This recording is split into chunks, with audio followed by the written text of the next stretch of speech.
Innal hamdalillah nahmaduhu wa nasta'inuhu wa nastaghfiruh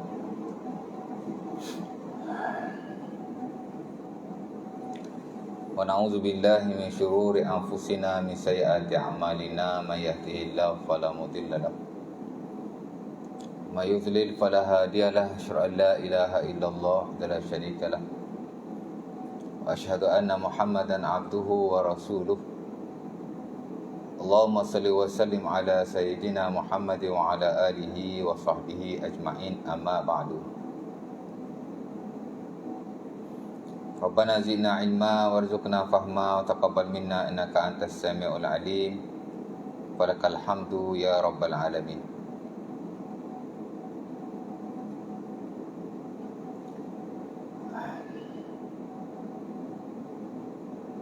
Kali syukur kepada Allah Subhanahu wa taala kerana pada malam ini dapat sama-sama kita berkumpul di surau kita untuk kita sambunglah kuliah kita yang telah lalu, yang telah kita tinggalkan pada bulan yang lepas ya. Dalam subjek kita lah ya, fiqhul muamalah. Sini banjir tak ada ya. Banjir mana baru? Tak banjir ya. Ustaz tanya macam Ustaz tak duduk sini ya. Saya balik kampung, baru 2 hari lepas balik sini. Tapi setahu saya tak banjir lah mana baru kan. Tapi belah-belah Kelang, Shah Alam semua banjir ya. Tak ada kuliah lah, mereka semayang aja, kapek basah. Jadi syukur lah ya. Tapi sini ada kubur gajah naik air kan. Tapi biasa tempat situ memang selalu naik air pun. Cuma dia teruk sikit lah katanya ya. Saya duduk bayar jarah, saya baik tak naik air. Tidak nyanya sebab saya pun tak ada sini. Tawakal je lah ya. Alhamdulillah. Alhamdulillah ya. Kita tak ditimpa musibah ni, syukur lah ya. Di samping kita berdoa lah ya kepada sahabat-sahabat kita yang ditimpa kesusahan ya. Baik, sekejap saya nak cari.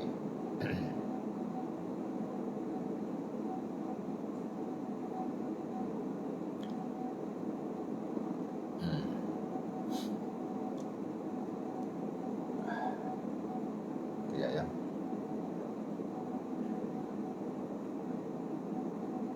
Ini tiga.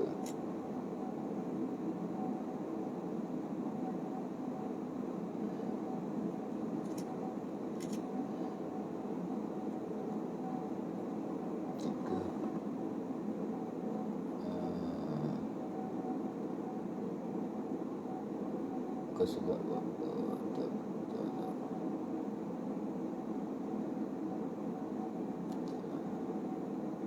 okey. 277.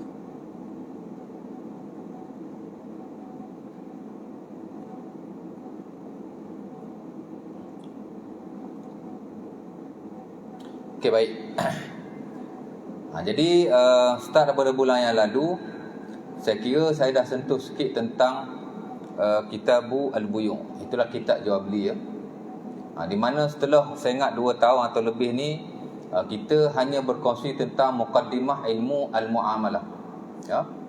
Di mana kita telah berkongsi secara panjang lebar, merangkumi takrif muamalah, kemudian kita kongsi apa yang disebut sebagai tujuan kita bermuamalah ya, bukan hanya di dunia tapi juga untuk kita dapat kebahagiaan dan yang pahala yang besar di sisi Allah Subhanahu Wa Taala di akhirat nanti. Kerana segala urusan kita buat selain daripada ibadah, dia juga berpahala di sisi Allah Subhanahu Wa Taala dan juga satu kebajikan untuk diri kita. Jangan ingat kita ibadah saja dapat pahala, tapi selain ibadah juga sebenarnya berpahala. Sebab itu Islam menetapkan cara-caranya. Sementara urusan ibadah ni urusan kita dengan Allah. Adapun urusan selain ibadah, muamalah lah yang kita sebut lah ya. Walaupun muamalah ni dia luas, sebenarnya selain ibadah semua adalah muamalah. Other than worshipping, selain daripada ibadah, ia disebut sebagai muamalah. Sama ada ia berkait dengan kekeluargaan, sama ada ia berkait dengan kemasyarakatan, sama ada ia berkait dengan harta, sama ada ia berkait dengan politik bahkan.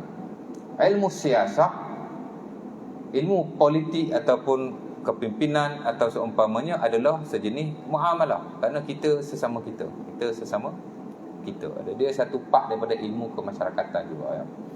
Dan begitu juga ilmu-ilmu yang lain, ilmu as-sirah, ilmu tentang sirah juga satu bentuk muamalah ya. Ilmu sejarah dan seumpamanya, other than ibadah dia disebut sebagai muamalah ya, sebenarnya. Walaupun dalam setengah-setengah keadaan bila sebut muamalah dia lebih kepada kewangan lah ya. Tapi dari sudut keilmuan, muamalah ni dia bukan hanya kewangan, dia meliputi semua perkara yang tak bersabit dengan ibadah ya. Baik. Jadi kita berkongsi juga tentang harta-harta yang halal, harta-harta yang haram, dan sekali itulah bab yang paling lama saya ambil masa. Saya ingat banyak kuliah saya ambil dan berakhir pada sesi yang dulu lah sebelum bulan lepas. Bulan lepas saya tutup bab itu dan saya masuk sedikit tentang bab-bab dalam muamalah yang sebenar ya. Baik. Selepas kita belajar mukaddimah tentang ilmu muamalah, kita dah faham apa itu muamalah, kita dah faham apa tujuan kita bermuamalah, dan kita pun dah kenal apakah harta-harta yang kita boleh muamalahkan, dan kita dah tahu maklum jenis-jenis harta yang halal dan jenis-jenis harta yang haram supaya kita tidak terlibat dengan perkara-perkara yang haram dan kita hanya mengambil yang halal sahaja. Sebab Allah Ta'ala tak redha, seumpama Allah Ta'ala tak redha kita tidak beribadah melainkan kepadanya, Allah Ta'ala juga tidak redha kita bermuamalah melainkan dengan tata cara yang ditetapkan olehnya. Sebab itu banyak ayat Allah Ta'ala sebut dalam Quran, bukan hanya hak ewa ibadah saja, tapi hak ewa kita bermuamalah sesama manusia ya? Sementara kalau Allah Ta'ala sebut tentang harta ya? Banyak Allah Ta'ala sebut harta, dia mesti ikut tata cara yang telah ditetapkan. Dan of course lah harta itu mesti harta yang halal lagi baik. Apa yang Allah Ta'ala sebut dalam surah Al-Baqarah ayat 168. Awal-awal lagi tuan. Surah Al-Baqarah adalah surah pertama dalam Quran. Kalau muamalah itu tidak penting, tak, mesti dia duduk di surah-surah yang ujung. Kan Quran ni ada 114 surah. Sebutlah surah-surah yang lain, hak belakang-belakang tu. Quran ni terbahagi pada 4 surah. Pertama surah yang panjang-panjang disebut sebagai At-Tiwal. 7 surah yang pertama Al-Baqarah, Al-Imran, An-Nisa, Al-Maidah, Al-A'raf, Al-An'am, Al-Anfal dan juga At-Taubah. 7-8 surah hak mula-mula tu ada surah-surah yang panjang. Lepas tu pendek sikit disebut sebagai Al-Masani. Al-Mi'in atau Al-Mi'un. Hak tadi hak 100 lebih sampai 200 lebih kan. Lepas tu pendek sikit dia panggil surah Al-Mi'un, 100 ayat lebih sikit, tengah-tengah Quran tu lah ya. Lepas tu pendek sikit lagi dia panggil surah Al-Masani. Kemudian hak pendek-pendek sekali dia panggil surah Al-Mufassal, ambil daripada surah Al-Hujurat sampai surah An-Nas. Dia bagi 4 kategori surah dari sudut panjang dan pendek. Kalau nak kira muamalah ni tidak penting atau kuranglah penting berbanding ibadah atau seumpamanya, nescaya Allah Ta'ala sebut di ujung-ujung. Tapi tidak, Allah Ta'ala sebut di awal. Surah Al-Baqarah sudah disebut tentang kepentingan kita bermuamalah sesama manusia dalam konteks harta. Seawal ayat 168 surah Al-Baqarah. Kemudian Allah Ta'ala sebut lagi selepas itu dalam ayat yang ke-200 lebih sampai habis. Hatta ayat sebelum amanar Rasul, sebelum tu Allah Ta'ala sebut macam-macam tentang pinjam, tentang gadaian, tentang wasiat dan seumpamanya. Makna Allah Ta'ala dah sebut dah benda ni dalam surah Al-Baqarah sebelum Allah Ta'ala nak sebut juga dalam surah-surah yang lain. Kenapa didahulukan? Kepentingannya lah ya. Tak bermakna hak duduk di belakang tu tak penting ya. Surah-surah yang ujung-ujung biasa surah apa? Surah kalau kita tengok juzuk yang ke-30 daripada Abasa Tawal, daripada surah Amma Yatasa'alu ke belakang, dia banyak pasal hari kiamat. Bukan kata tak penting, penting. Tapi muamalah ni isu keduniaan dan kita hidup di dunia. Akhirat ni penting juga, tapi dia nanti sana kan. Memanglah akhirat ni natijah daripada dunia, hasil daripada dunia, tapi sedangkan muamalah ni dia kat dunia ni kita dah laluinya. Jadi Allah Ta'ala sebut awal-awal Itulah yang kita nampak hikmah didahulukan banyak ayat muamalah dalam surah-surah yang terawal. Ya. Of course lah dalam surah Al-Baqarah. Ayat 168 kata Allah, ya ayuhan nas kulu mimma fil ardi halalan tayyiba. Kalau kita tak pergi pada ayat-ayat yang lain, kita baca ayat ni dulu, dia sudah memadai untuk memberi idea kepada kita bahawa Islam adalah satu agama yang amat mementingkan harta yang kita dapatkan. Di mana Allah Ta'ala kata, wahai manusia, ya ayuhan nas kulu mimma fil ardi, makanlah daripada apa yang ada di atas muka bumi. Makan tu bukan makan saja, makan, miliki, guna, semualah ya. Macam mana? Halalan tayyibah. Dia mesti halal dan dia mesti baik. Ya. Itu muamalah. Itu bukan ayat pasal ibadah. Itu ayat muamalah. Ya. Dah banyak lagi ayat-ayat yang lain. Ya. Baik, dan saya pernah sebut pada tuan-tuan, sebenarnya muamalah dia lebih luas daripada ibadah. Ya. Ada 5 bidang dalam ilmu fiqh Islam.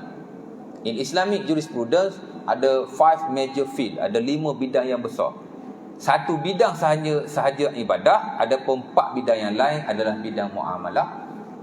Salah satunya ialah muamalah harta. Ya. Dan kalau kita compare muamalah harta dengan dengan ibadah, dia lebih kurang sama banyak. Ya. Apa bab yang kita ada dalam ibadah? Kita ada kitabu at-taharah. Contoh ya. Kitab bersuci. Ya. Kita belajarlah bab air, belajar bab bekas-bekas makanan, bab miyah yang pertama, the chapter of water. Belajar pula bab bekas-bekas makanan. Sebab air mesti diletak dalam bekas. Bincang bab bekas-bekas tu. Kan? Air yang suci letak dalam bekas tidak suci, dia jadi tak suci. Macam mana nak sah wuduk kita? Jadi dia bincang bab air dulu. Lepas tu dia bincang pula bab bekas-bekas makanan dan minuman selaku tempat yang diletakkan air. Dia bincang pula bab qada hajat. Dia bincang pula bab fitrah. Baru masuk bab wuduk. Masuk bab al-mashu 'alal khuffain.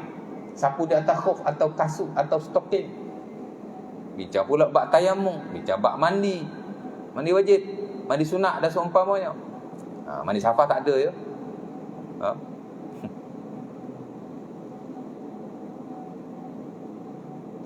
Itu mandi dia ada kan.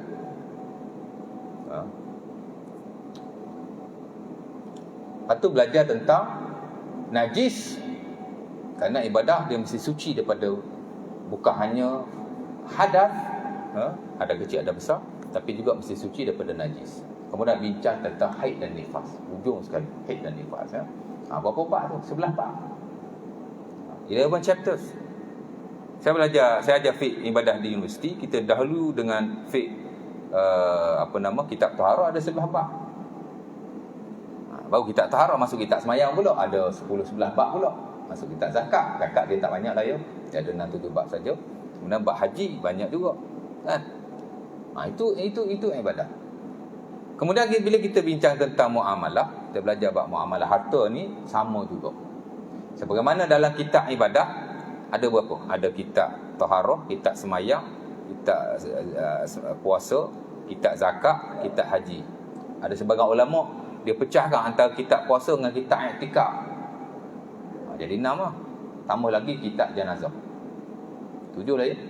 Dalam fiqh ibadah, the science of worshipping, ada 6 kitab yang besar. 6 tajuk yang besar lah kita kata ya. Adapun muamalah lebih banyak daripada itu. Ya. Kita dapati dalam buku-buku fiqh, baik hak silap, baik hak contemporary, dari sudut bilangan bab saja lebih banyak daripada bab-bab yang ada dalam ibadah. Di mana dalam fiqh muamalah ada 9 bab sekurang-kurangnya. Kalau ibadah ada 7, 6 macam tu saja. Tapi muamalah harta dia ada 9 ya. Pertama disebut kitabul buyu'. Dalam banyak-banyak kitab hal ni lebih banyak daripada yang lain ya. Kerana banyak perinciannya, walaupun taklah kita belajar kesemuanya, dan saya pun tidak akan kongsi kesemuanya. Saya hanya akan ambil poin-poin yang penting saja. Daripada kitabul buyu' mungkin ada 5 atau 6 bab yang saya akan kongsikan ya. Kitab jual beli, yang itu kita akan sentuh sikit malam ini ya. Dalam kitab jual beli kita akan belajarlah takrif jual beli. Kita akan belajar syarat-syarat jual beli. Kita akan belajar adab jual beli. Adab ni tak wajib, tapi sebahagian perkara kita perlu tahu. Walaupun dia adab, ada sebahagian adab dia wajib. Ada sebagai adab dia tak wajib. Kan? Tapi kita sentuh belaka lah macam adab wuduk lah. Adab wuduk ada rukun, ada sunnah. Rukun pun termasuk adab juga, tapi tak boleh tinggal. Hak sunnah tak apalah kalau tinggal pun. Kan? Sama juga dalam muamalah. Ada adabul muamalah. The ethics of human dealing dia panggil. Mana cara kita bermuamalah macam mana. Ada benda yang wajib. Umpama asidqu wal amanah. Bila kita bermuamalah, kita kena benar dan kita kena amanah. Takkan sunat kot. Wajib.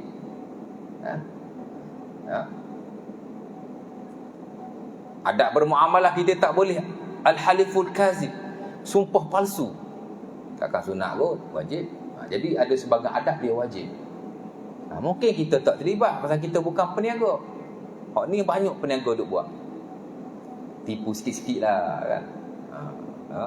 Bila dia jual tu dia cakap benda-benda yang tidak benar. Sebab itu Nabi SAW dalam hadis Abi Dawud yang diriwayatkan daripada Qais bin Abi Gharazah, Nabi kata, ya ayuhan nas, inna syaitana wal isma,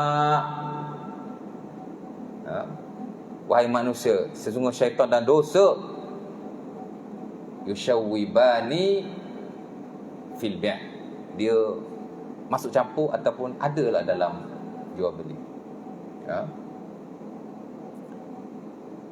Fashayyibu bai'akum bis sadaqah, maka hendaklah kamu campurkan juga. Nabi kata, wahai manusia, syaitan dan manusia ni syaitan dan dosa dia bercampur dengan jual beli. Pasal ada benda-benda kita buat yang tak bagus kan. Maka Nabi kata, campurkanlah juga jual beli kamu dengan sedekah. Jadi mudah-mudahan bila kita sedekah, dia boleh kafarah lah. Dia boleh menghapuskanlah sikit sebanyak yang kita buat masa kita berniaga tu, benda yang tidak baik. Mudah-mudahan Jadi ada sebagian adab dia mesti kita tahu wajib, ada sebagian dia tidak wajib. Yang tak wajib tu tak apalah ya. Kita akan belajar rukun jual beli, itu simple saja. Akan belajar syarat jual beli, saya ingat taklah rumit sangat. Kemudian kita belajar jual beli yang diharamkan. Itu yang paling penting ya. Ada 22 jual beli yang diharamkan di sisi majoriti para ulama. Walaupun kalau campur-campur ada 30 sekurang-kurangnya. Tapi kalau kita tahu 22 daripadanya, saya kira sudah memadai. Dan sebahagian jual beli itu dia tak ada sangatlah hari ini. Tapi prinsip dia tu masih ada. Contohnya jual beli yang tidak jelas, dia panggil bai'ul gharar. Muamalah yang tidak jelas. Di bawah ni ada beberapa jenis jual beli yang mana mungkin tidak dipraktikkan sekarang, hanya dipraktik pada zaman dahulu. Kan? Dia letak barang, masing-masing pakai lempar batu. Dia panggil bi'ul mulamasah, bi'ul munabazah. Dia letak benda, barangan, lempar batu. Siapa yang kena batu tu, dia punya. Ada orang jual dia yang tak ada kan. Ataupun dia lempar sesuatu item atau barangan kepada beberapa orang pembeli. Jika barangan tu kena kawan tu, jadi barangan tu orang tu punya. Dia panggil bi'ul munabazah. Jadi jenis-jenis jual beli macam tu mungkin dah tak ada sekarang ya. Tapi ada beberapa jual beli yang lain yang dilarang, yang saya kira itu yang perlu kita tahu ya. Jadi kita belajar takrif jual beli, adab jual beli, rukun jual beli, syarat jual beli dan jual beli yang diharamkan. Saya ingat 5 perkara ni dalam Kitabul Buyu', The Science of human dealing ni, apa yang saya kira penting lah ya. Kemudian ada beberapa bab yang lain dalam kitab jual beli yang saya kira tak adalah tak penting ya, tapi saya akan sentuh jugalah sikit sebanyak. Kemudian kita akan pergi ada bab kedua, ketiga sampai ke 9. Kita ada Kitabul Hajar dan sebagai kitab sekatan. Ada orang yang dilarang daripada memiliki harta ataupun menggunakan harta. Ada. Allah Ta'ala sebut dalam surah An-Nisa ayat ke-6, wabtalul yatama hatta idza balagun nikah fa in anastum minhum rusyda fadfa'u ilaihim amwalahum. Allah Ta'ala larang anak yatim menguruskan harta mereka sendiri. Allah Ta'ala tak bagi. Bukan kita tak bagi, Allah Ta'ala tak bagi. Allah Ta'ala kata jangan sekali-kali kamu menyerahkan harta anak yatim kepada mereka. Allah tak bagi. Dan jika setelah mereka cukup umur, kamu uji mereka. Jika mereka layak untuk memilikinya, maka serahkan kepada mereka balik. Sebab itu seseorang, bapa khususnya, bila kematian, anak kecil-kecil lagi, kan? Mesti ada orang yang menguruskannya. Boleh jadi isteri dia, boleh jadi lah ya, boleh jadi bapa saudara dia, kan? Dan mesti diuruskan dengan baik. Jangan main, kan?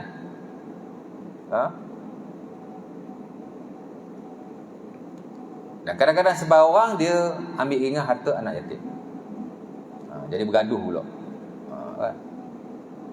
Dan ni pengalaman saya sendirilah. Jiran saya sebelah rumah saya, rumah dia dulu kan. Dan itulah kes mati bapa. Kemudian rumah tu diuruskan oleh bapa saudara dia. Yang sepatutnya, walaupun dia tidak, orang kata apa, menguruskan, bapa saudara yang uruskan, tapi bukan bapa saudara dia punya, kan? Boleh dia ambil portion-portion tertentu untuk upah dia, tapi bukan dia punya semua, kan? Itu kita nak kena tahu, ya. Baik. Kemudian kita akan belajar Kitabu Asy-Syarikah, usaha sama. Kemudian Kitabul Ariyah, pinjam meminjam barangan. Kita akan belajar Kitabu Al-Waqaf, bab wakaf. Kita akan belajar Kitabul Ghasab, bab rampasan. Mungkin hari ni tak berlaku sangat bab rampasan harta ni, tapi kita akan sentuh jugalah, ya. Kemudian ada Kitabul Wasaya, bab wasiat. Ni banyak dipraktikkan. Walaupun hari ni sebahagian besar wasiat diuruskan oleh orang-orang tertentu. Kita boleh jumpa lawyer syar'i, dia boleh uruskan wasiat kita. Hatta kalau timbul sesuatu dakwa-dakwi berkenaan dengan harta yang ditinggalkan oleh si mati, paling senang lantik lawyer, settle masalah, kan? Kadang-kadang kita nak urus sendiri, masalah juga. Bincang adik-beradik, lantik lawyer, settle. Lawyer tahulah kerja dia, tapi lawyer syar'i lah dia. Tapi lawyer ni kadang-kadang dia boleh buat dua-dua. Dia lawyer sivil, dia juga lawyer syar'i. Dulu kita ada lawyer sini kan, Abu Zar kan. Abu Zar kenal, tapi dah pindah dah pergi Kota Damansara. Sahabat saya tu belajar sekali, ya? Dia sivil pun dia buat, syariah pun dia buat. Ada yang buat sivil saja, ada yang buat syariah dan sivil sekali, ya? Saya belajar kedua-dua masa di universiti dahulu, ya? Paling senang macam tu lah, ya. Tapi tidak bermakna kita tidak perlu mengambil tahu dalam hal seumpama ini. Pasal kematian pasti berlaku, ya? Mungkin bapa kita meninggal, kalau kita tidak ada idea langsung, susah juga. Dan kadang-kadang kita bertanya orang yang tidak ahli, ni pun satu hal juga, kan?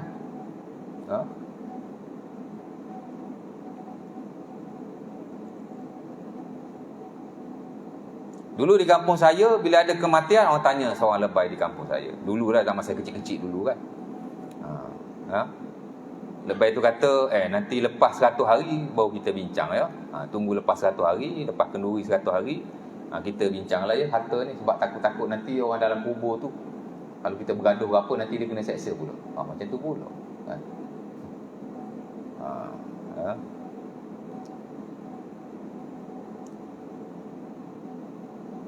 Harta mesti diuruskan secepat mungkin. Kalau selepas tanam urus terus, tak ada masalah. Malah itu yang digalakkan sebenarnya. Tak perlu tunggu 30 hari, 40 hari, 100 hari. Pasal apa tunggu 100 hari? Pasal habis kenduri, ya. Kita kan buat kenduri seminggu, lepas tu hari ke-30, hari ke-40, macam tu lah, ya. Saya tak tahulah. Kemudian hari ke-100, habis hari ke-100 dah tak ada kenduri kan, baru dia uruskan harta. Sebenarnya tidak sedemikian. Nabi SAW,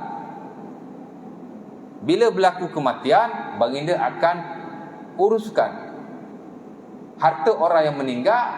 Tapi tak adalah urus semua. Tapi hak penting sekali, nombor satu, hutang. Harta lah tu, kan? Dan kalau orang tu ada hutang, Nabi tidak akan solatkan dia. Nabi akan kata, sallu ala sahibikum. Kamulah semayang kat sahabat kamu. Nabi tak semayang. Jadi Nabi SAW suruh settle hutang sebelum dikebumikan, sebelum disemayangkan, kan?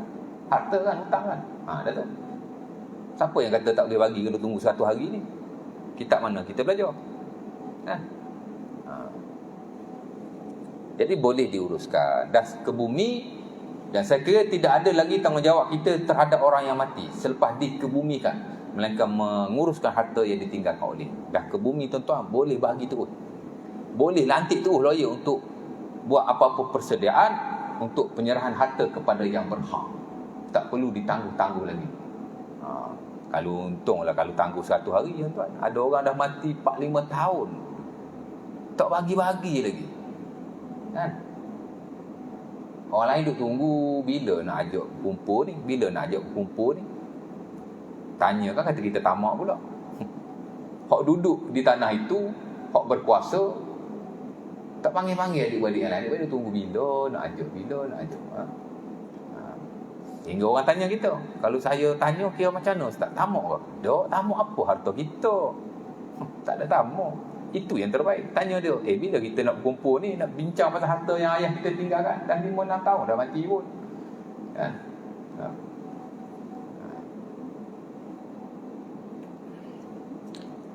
Baik, jadi saya kira al-wasaya ataupun bab wasaya amat penting sekali. Kemudian kita akan belajar tentang kitabu yang ujung sekali kitabul etik, kitab tentang pembebasan hamba, ya. Walaupun hari ini dah tidak ada hamba, tapi prinsip dalam pembebasan hamba amat penting sekali kerana ia menunjukkan bahawa Islam adalah agama kemerdekaan. Islam ni dia bukan agama yang mengajak kepada perhambaan.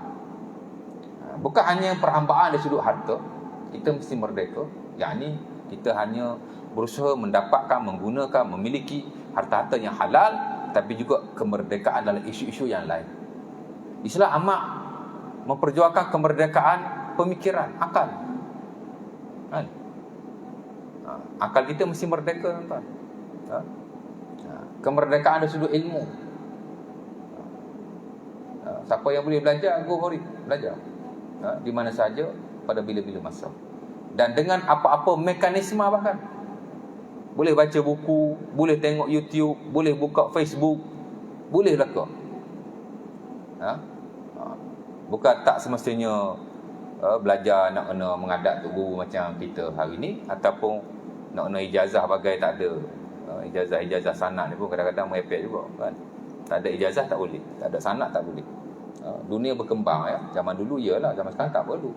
As long as apa yang kita terima itu adalah benda yang benar. That's it.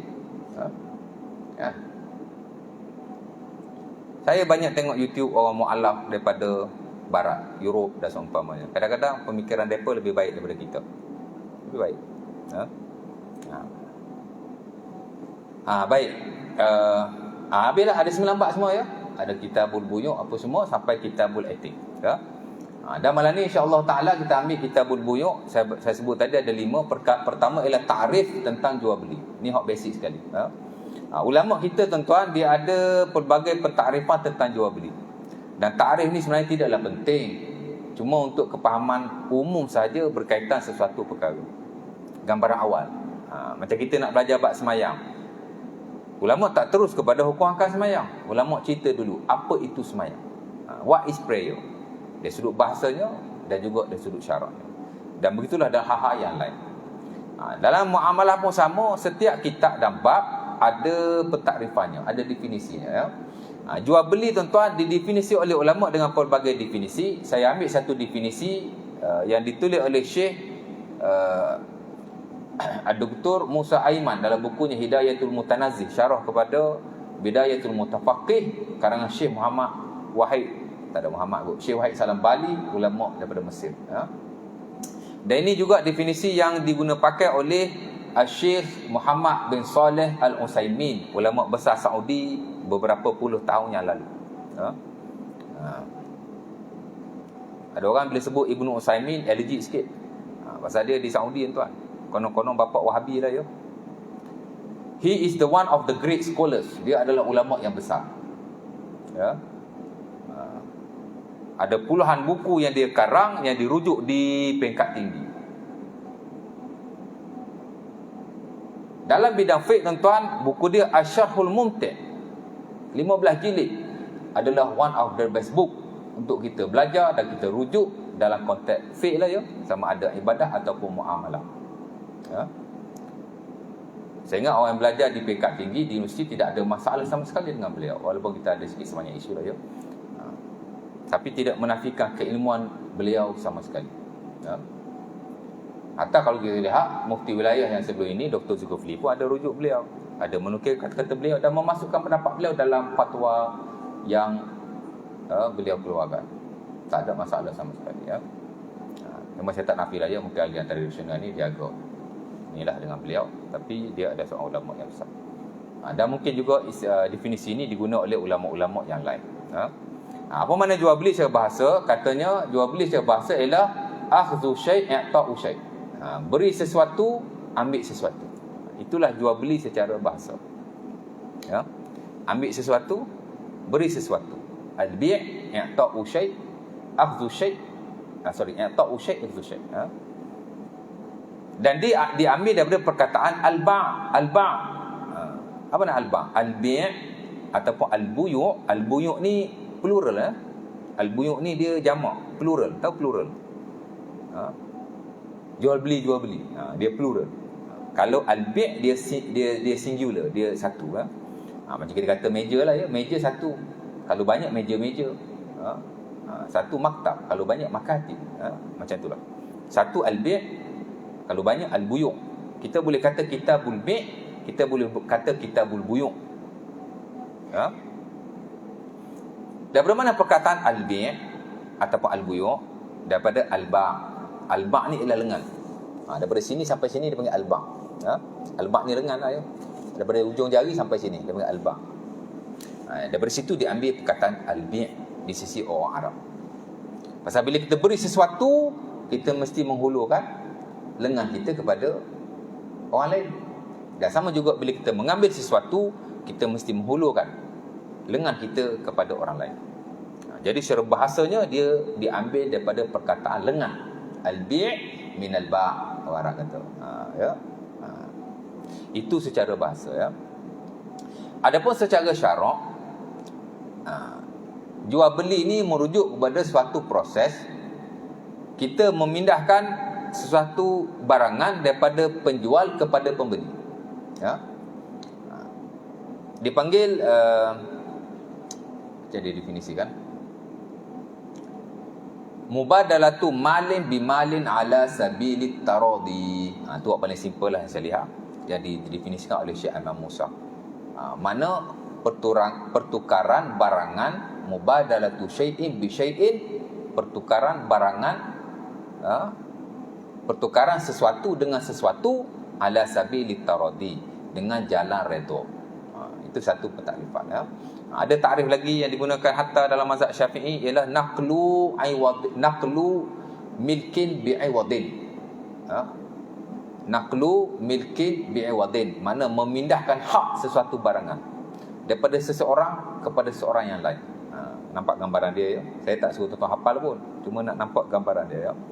Perpindahan suatu barangan daripada seseorang kepada seseorang. Naqlu milkin, naqlu milki syai'in bi'iwadin ala sabilit tamlik. Mana kita menyerahkan atau menerima sesuatu barangan di atas jalan pemilikan. Bila kita beri satu barang atau kita terima satu barang, maka bukan hanya barangan itu berpindah milik, tapi pemilikan itu juga berpindah milik. Saya jual kereta kat tuan-tuan. Bukan hanya kereta tu tuan-tuan dapat, tapi pemilikan kepada kereta tu juga adalah milik tuan-tuan. Pasal saya bagi kereta, tuan-tuan bagi duit. Contoh, ya. Itu kalau barangan dengan duit. Kan? Ada juga jual beli zaman dulu, dia panggil barangan dengan barangan. Barter system. Ya. Dan ini dipraktikkan hatta pada zaman terawal, termasuk pada zaman Rasulullah SAW. Bukan semua orang beli dengan barang, kan? Orang beli dengan duit. Kan? Member saya tukar kereta dengan kereta, budak-budak muda, kan. Kita biasa beli kereta pakai duit, dia tukar kereta dengan kereta. Asal saya jumpa je, tukar kereta lain. Asal saya jumpa je, tukar kereta lain. Asal tukar kereta lain je, saya jumpa saudara rumah saya di Sabak Berenang. Kejap pakai Perdana, kejap pakai Persona, kejap pakai Wira. Rupanya dia tukar sama-sama member dia je. Itu pun satu bentuk transaksi yang dibenarkan oleh syarak. Barang dengan barang. Kita pun boleh praktikkan. Kan? Tak semestinya duit dengan duit. Macam-macam cara lah. Hatta kata Al-Imam Ibn Qudamah Al-Maqdisi dalam bukunya Al-Mughni. Ini buku mazhab Hanbali. Saya baca belaka, buku Hanbali saya baca, buku Syafi'i saya baca, dan saya gunakan juga di petang-petang pengajian. Ya. Di atas prinsip hurriyatul ilmi, kemerdekaan ilmu. Kita tidak diajar untuk hanya mengambil pendapat bapa ulama tertentu dalam mazhab-mazhab tertentu saja. Tidak, kita boleh ambil mana-mana kalam pun. Ya. As long as kita tahu dia scholars, dia ulama. Kan? Kita tidak dibatasi dengan mana-mana batasan. Ya. Kata Al-Imam Ibn Qudamah, Inna Allah ahallal bai' dalam buku dia Al-Mughni. Al-Mughni ni tuan-tuan, saya boleh kata kalau orang belajar fiqh tak baca Al-Mughni, dia tak belajar fiqh dah. Senang cerita macam tu. Kerana dia adalah buku fiqh yang amat bermutu sekali. Bermutu sekali. Kan? Buku ni ada nilai, ada buku ni baguslah ke. Tapi dipanggil nilai keilmuan dalam sesuatu buku tidak sama. Ada buku mempunyai nilai dan mutu yang amat tinggi dia. Ada buku dia rendah sikit, dia macam tu. Dia tak sama. Buku Al-Mughni buku yang bermutu sekali. Ya? Sehingga ulama-ulama kita pun memuji buku itu walaupun dia bukan buku mazhab Hanbali. Ulama besar kita Al-Imam Izzuddin Ibn Abdis Salam dinukilkan oleh Imam Zahabi dan Syiar Alamin Nubala, walaupun dia ni raja dalam mazhab Syafi'i. Izzuddin ni dia sultanul ulama fil mazhab Syafi'i. Dia the king of the scholars in the Syafi'i sect. Ulama besar lah ya. Tapi dia masih memuji buku Al-Mughni karangan Al-Imam Ibn Qudamah Al-Maqdisi. Hurriyatul ilmi, kebebasan dan kemerdekaan ilmu. Dia ulama besar Syafi'i. Of course lah dia bermazhab. Tapi dari sudut ilmu, dia galakkan orang belajar, baca walaupun daripada buku-buku yang lain. Katanya, aku tidak dapati buku fiqh yang lebih bagus di atas muka bumi melainkan buku Al-Mughni karangan Al-Imam Ibn Qudamah Al-Maqdisi dan buku Al-Muhalla karangan Al-Imam Ibn Hazm Al-Andalusi. Walaupun dia ulama besar mazhab Syafi'i, raja ulama, tapi dia masih memuji buku itu. Yang beri maksud bahawa dia menganjurkanlah untuk kita rujuk buku itu di samping kita belajar buku-buku dalam mazhab kita. Tak salah sama sekali. Ya. Supaya kita ada banyak pendedahan. Ya. Jadi kata Al-Imam Ibn Qudamah, isyak dah ya. Belum lagi, 4 minit lagi.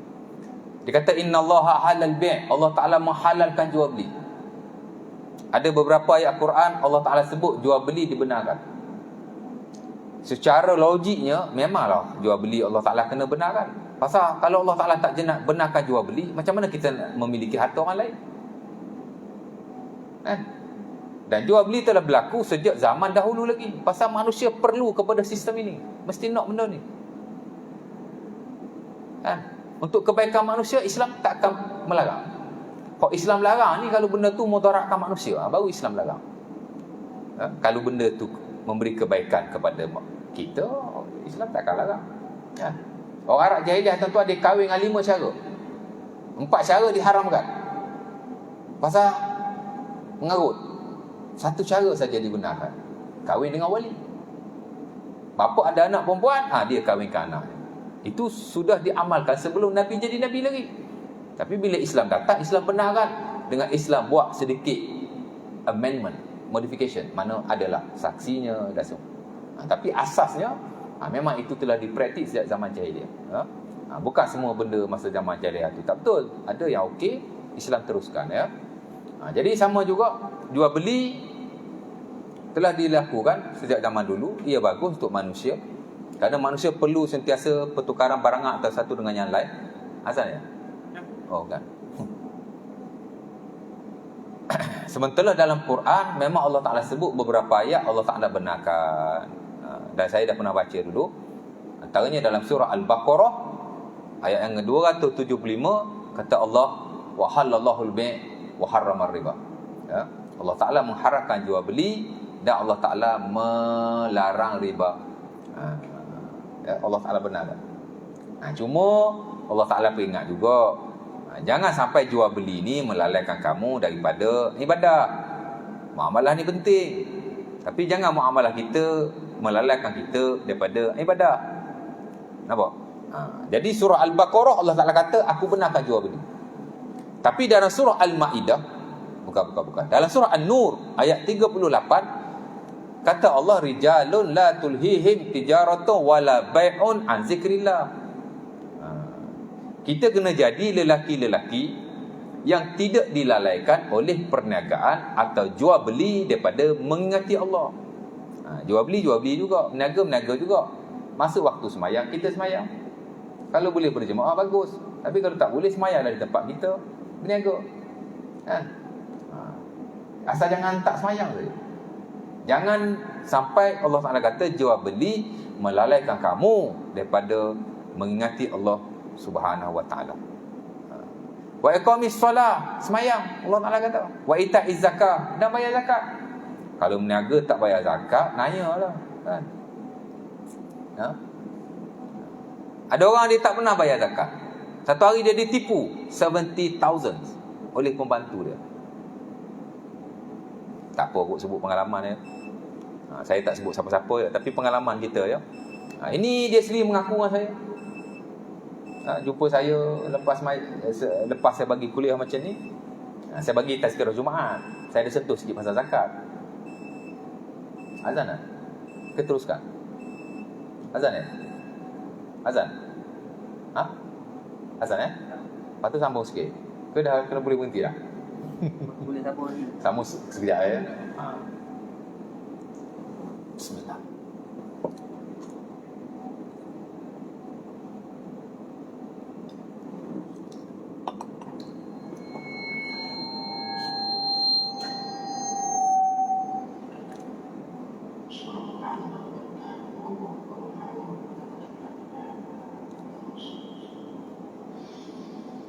Allahu Akbar,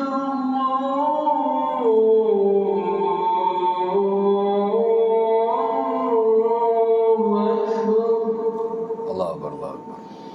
Allahu Akbar, Allahu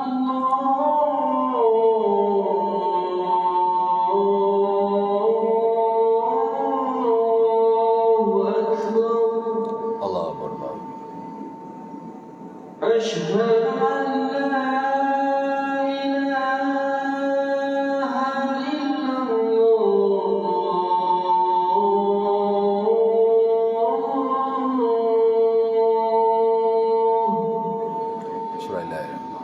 Asyhadu an la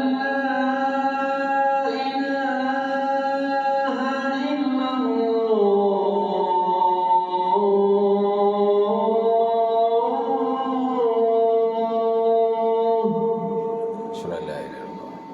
Asyhadu anna Muhammadan Rasulullah.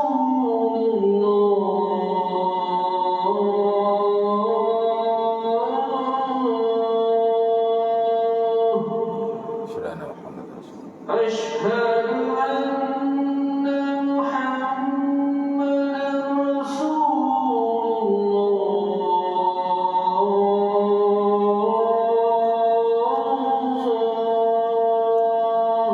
Syahana Muhammad Rasulullah. Hayya 'ala salah.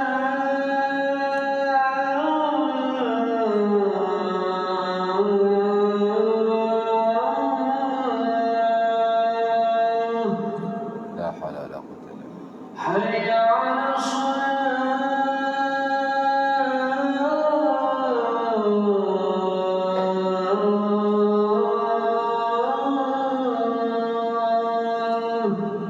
La hawla wala quwwata.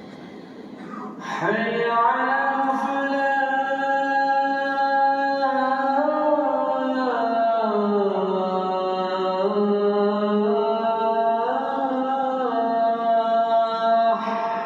La hawla wala quwwata. Hayya 'ala falah.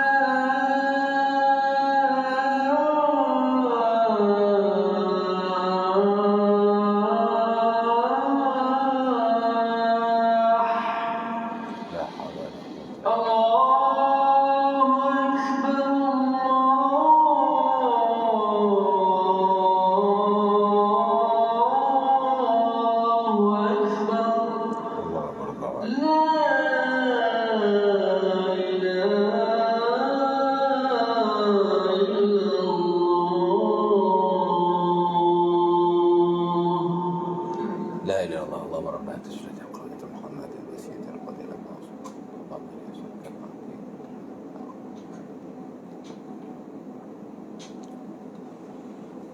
Kat mana tadi? Lupa lah.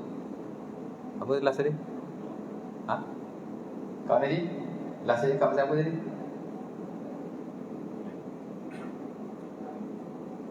Ha?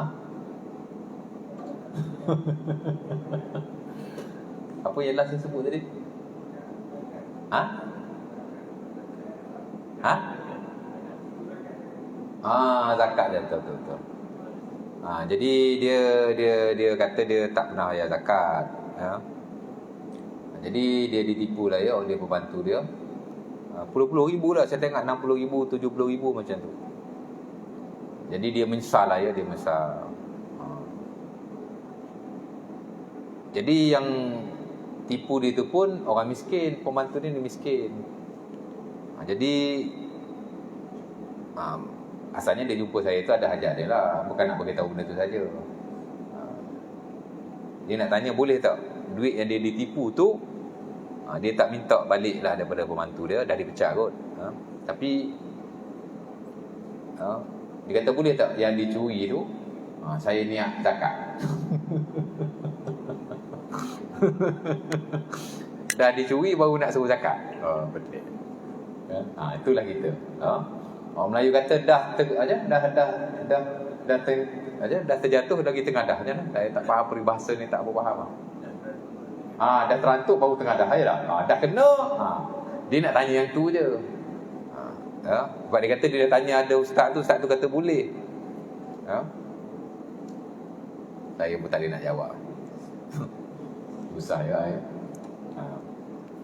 Jadi kata Imam Ibn Qudamah Al-Maqdisi, dia kata innallaha abaha al-bay'. Allah Taala mengharuskan jual beli. Banyak ayat Al-Quran ya. Tak banyak lah ya, tapi ada beberapa ayat lah yang Allah Taala sebut spesifik tentang jual beli al-bay'. Walam yubayyin kaifiyatahu. Tapi Allah Taala tak jelaskan tentang kaifiatnya. Kan? Ada benda Islam jelaskan kaifiatnya. Bila ada kaifiat, kita kena follow kaifiat berkenaan lah ya. Ibadah baik, muamalah baik, munakahat baik. Kalau ada very specific kaifiat, kita kena ikut yang tu. Tapi kalau tak ada kaifiat, kan, mana ia terbuka, bebas. Itu diisyaratkan oleh Imam Ibn Qudamah yang dinyatakan oleh beliau dalam buku dia. Innallaha abahal bai' wa lam yubayyin kaifiyatahu fa wajaba masiruhu ila al-'urfi. Allah Ta'ala mengharuskan jual beli dalam Quran, tapi Allah Ta'ala tak menyatakan tata caranya, kaifiatnya, macam mana cara jual beli. Maka hendaklah dikembalikan kepada uruf, dikembalikan kepada kebiasaan kita. Jadi apa sahaja bentuk jual beli yang dilakukan oleh mana-mana bangsa, di mana sahaja, pada mana-mana era, mana-mana zaman, selagi mana dia tidak menyalahi syarak dan tidak menzalimi antara satu dengan yang lain, maka dia dibenarkan. Sebab itu kita lihat daripada satu zaman sistem jual beli dah bertambah, dah berkembang, kan? Kalau dulu mungkin orang jual beli dengan beberapa cara saja, mungkin barang dengan barang dengan duit, that's it, kan? Tapi hari ni lagilah tuan-tuan, ada e-wallet lah, ya tak? Macam-macam lah dia. Kalau kita telekomunikasi ada prepaid lah, ada postpaid lah, ya. Kalau ikut mazhab Syafi'i tuan-tuan, prepaid tu haram tu. Bayar dulu baru boleh guna, tak boleh. Dia jual beli tidak sah. Betul tak? Bukan kita bayar dulu baru kita guna ke? Mana boleh? Patut guna dulu baru bayar. Tapi sistem itu telah digunakan pakai di seluruh dunia dan dia tidak menzalimi sesiapa.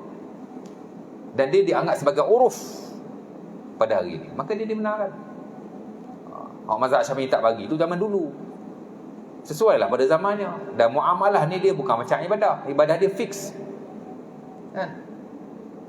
Tapi muamalah dia tak macam ibadah. Saya dah baca dulu prinsip ibadah. Al-aslu fil ibadah at-tahrim. Asal-asal ibadah itu haram, melainkan jika ada dalil yang mensyariatkannya. Adapun muamalah, asal-asal muamalah itu harus, melainkan jika ada dalil yang melarangnya. Jadi manusia boleh kreatif, boleh inovatif. Dia nak buat apa-apa sistem jual beli ataupun apa-apa sistem dalam muamalah, selagi mana dia tidak langgar syarak prinsip-prinsip syarak dan tidak menzalimi sesama manusia. Dia dibenarkan. Kan? Ini baru hari ni SSU kita tak ada lagi sistem-sistem muamalah jual beli atau seumpamanya. Mungkin ada banyak lagi perkembangan-perkembangan yang lain. Pasal apa Islam buat kaedah ibadah macam ni, muamalah macam ni, kan? Pasal ibadah dia tidak berkembang, kan? Adapun muamalah dia berkembang sesuai dengan perkembangan manusia itu sendiri, kan? Macam ilmu lah, tuan-tuan. Ilmu pun satu bentuk muamalah juga. Dulu-dulu zaman Nabi, mana ada buku, mana ada kitab, kan? Quran pun tak ada, mushaf pun tak ada. Begitu juga pada zaman sahabat Nabi. Mari zaman tabi'in, baru ilmu ditulis. Pasal apa? Perkembangan manusia. Hari ni, of course lah, macam-macam mekanisme ilmu yang kita boleh manfaatkan, kan? Jadi tidak ada masalah sama sekali, ya. Bagaimana dia tidak langgar syarak? Kalau nak ikut tuan-tuan, Quran zaman dulu titik pun tak ada, baris pun tak ada, kan? Semata-mata huruf. Zaman Nabi, zaman sahabat. Titik dan baris ditulis pada zaman kerajaan Umayyah atau Abbasiyah. Dah zaman Khalifah habis dah. Ditulis oleh Al-Imam Ahmad Al-Farahidi dan juga Al-Imam Abu Aswad Ad-Du'ali. Bila mana ramai orang bukan Arab masuk Islam, mereka tak boleh baca Quran. Tak ada titik, tak ada baris. Orang Arab yang original dia tahu yang mana ba, yang mana ta, walaupun tak ada titik. Kalau kita kan, cuba baca Quran tak ada titik tengok. Ustaz kata, tuan-tuan, ustaz pun kadang-kadang gagal. Mereka kalau kita dah familiar dah dengan surah tu, mungkin lah, ya. Jadi tidak ada masalah sama sekali, ya. Jadi kita dah kongsi malam ini tentang definisi ataupun pentakrifan al-bi', jual beli dari sudut syarak dan juga dari sudut bahasanya. Dan kita juga berkongsi tentang hukum jual beli harus secara logiknya dan secara keperluan manusia, dan juga nas daripada Al-Quran dan banyak hadis Nabi yang membenarkannya. Dan next nanti kita akan masuklah adab jual beli dan rukun serta syarat jual beli. Adab rukun syarat jual beli ni dia very straight to the point. Kalau kita tak ingat pun tak apa, ya. Cuma adab jual beli insya-Allah taala mungkin ada di situ perkara yang boleh kita ambil manfaatnya untuk kita eloklah daripada kita terlibat dalam perkara yang dilarang oleh Allah Subhanahu Wa Taala. Kadang-kadang bukan kita nak buat, tapi sebab kita tidak tahu, ya. Tak tahu tak apa, tapi kalau dah tahu tak boleh lah, kan? Ya. Ada orang, tuan-tuan, lastnya zaman Umar Al-Khattab, dia berzina, tapi dia tak tahu ia haram. Kata Sa'id Ibn Musayyib, ada seorang lelaki dia mengaku kepada pemerintah pada waktu itu. Bila kita belajar tentang fiqh jenayah, kita jumpalah nas itu, di mana antara syarat kita nak menghukumkan seseorang, dia mesti al-ilmu, dia mesti tahu benda tu tak boleh. Kalau dia tidak tahu, tak boleh ambil tindakan. Dia kata kepada pemerintahnya, zanaitul bariha walam a'lam annahu haram. Wahai gubernurku, aku telah berzina semalam, aku tak tahu dia haram, baru tahu hari ni, malam tak tahu, semalam dia buat.